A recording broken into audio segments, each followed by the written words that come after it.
Hi, my name is Debbie Komisak. I'm doing a video presentation on the assignment of population health emergency response planning. I chose a tornado as the disaster that could occur in the city. Infrastructure damage could occur to Sentinel Hospital, which would be devastating to the patients and staff.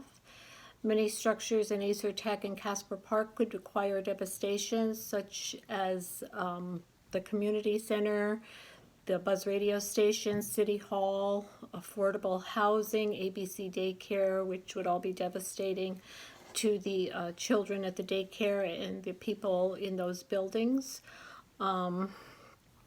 Public health effects could be numerous, with 3 examples being serious injury or death, which occurs when the victims become airborne, solid objects become airborne, and structures collapse, all causing serious harm. This could be obviously create a devastating consequence and inhibit roads from the roads being torn up for any search and rescue due to the inability to access the roads.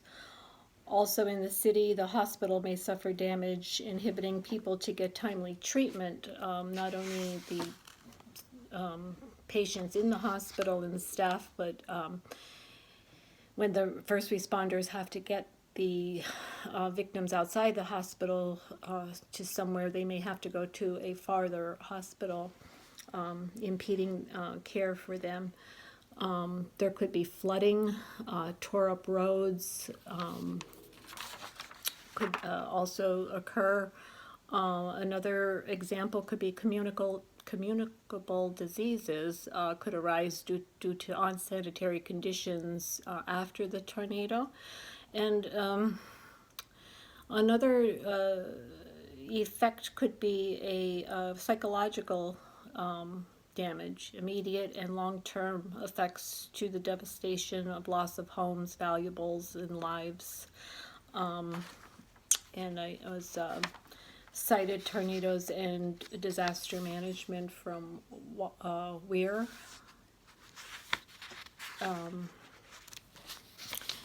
The environmental hazards would be water and power may be unavailable.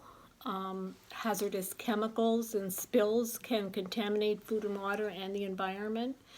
There could be destruction of trees and greenery and potential for electrical fires due to down power lines. 3 members and their roles of emergency management. We could certainly use the city health director, Susan Williams, to assist in getting out any kind of announcements and taking charge of directing the health and what needs to be done for the victims. Mayor Hill would be responsible for ensuring the response to the disaster. And the fire department in Sentinel City to save people, animals, and put out the fires as they occur. We would need the police to direct traffic, help victims, and control looting that may happen in this, sometimes happens in devastating circumstances.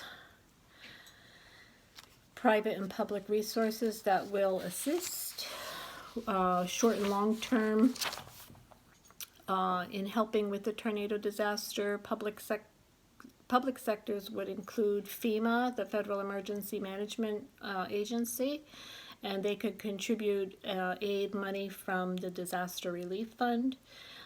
They also provide aid for public debris removal and repair of roads and bridges, which would be an excellent resource for this city.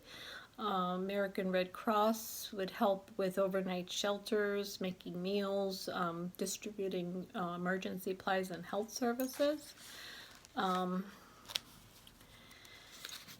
which would also help the victims. The risks and benefits of public response shared on social media.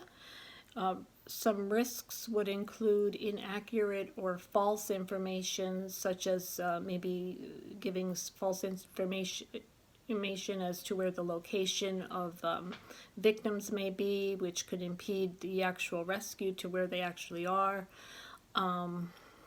This can inhibit the responders from getting there.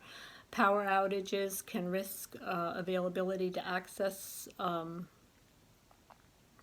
social media, which could be a risk. There's both benefits and risks to social media. I mean, it could be an excellent resource for people if they don't have electric to listen to their radio or television.